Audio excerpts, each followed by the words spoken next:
Good morning, Namaskar and Sat Shri Akal. Today I am going to teach you the chapter If I Were You, Douglas James. This is from the book Beehive of Class 9. Let's talk about the summary of the chapter. If I Were You is a fascinating and captivating play by Douglas James. It is loaded with mystery, surprise, suspense, and humor. It is a story in which an intruder intends to kill Jared and impersonate him to escape the law. But the tables are turned on him as he is trapped due to Jared's presence of mind. The play thus brings out that intelligence and presence of mind can help us come out of trickiest of situations. So the play begins at Jared's house where the intruder enters. It begins in the lodge of Jared. He is a playwright. We find that Jared is talking with somebody on the phone. He is going somewhere. So after the conversation is finished, he begins packing the traveling sack.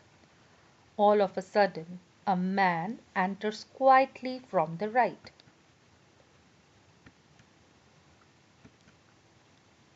He is like Jared in appearance.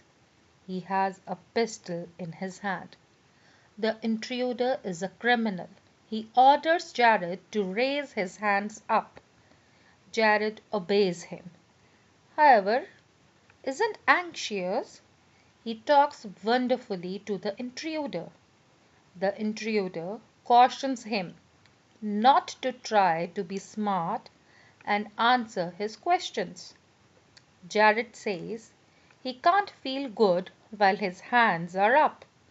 The intruder tells him for sitting on the chair.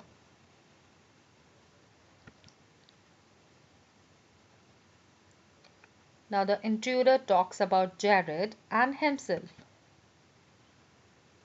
From their interaction, we come to know about the intruder and also Jared. We become aware that Jared's full name is Vincent Charles Jared. He lives there alone. He has a car also.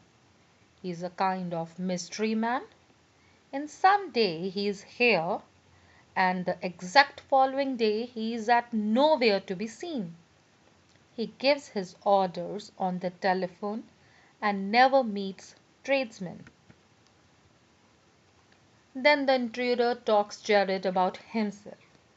He informs him that he is a murderer and a criminal. He has practical experience in a jewel burglary. He has murdered a policeman. Presently, the police are after him. He knows that he looks to some extent like Jared. So the intruder discloses his plan. He tells Jared that he has chosen to murder Jared and live there under the guise of Jared. From the intruder's manner of talking, Jared surmises that he is a stupid, bombastic man. It would not do hard to get rid of this man.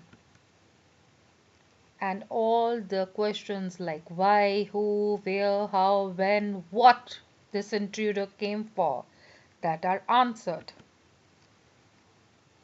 Now Jared designs a story to save himself. He makes up a story.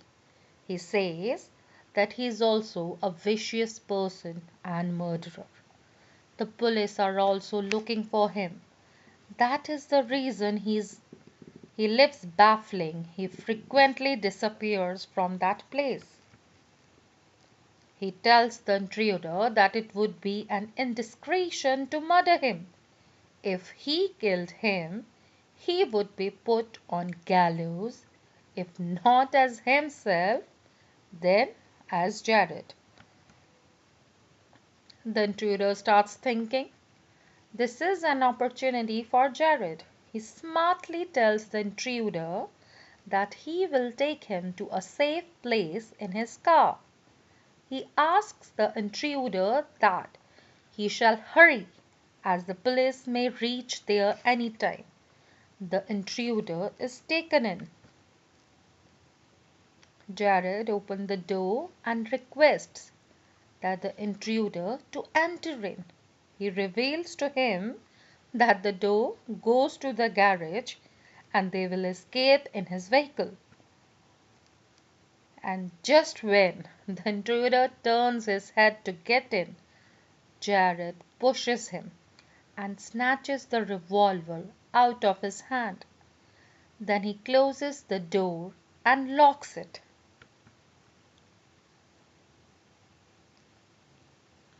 In fact, the door does not prompt to any garage.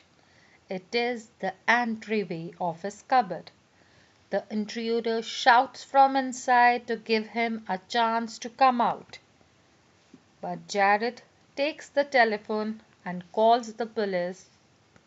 In this way, Jared spares his life by a smart trick. So you got to know that your presence of mind is the only survivor in your difficult times. If you like this video, please like and subscribe the channel and share with your fellow mates. Thank you.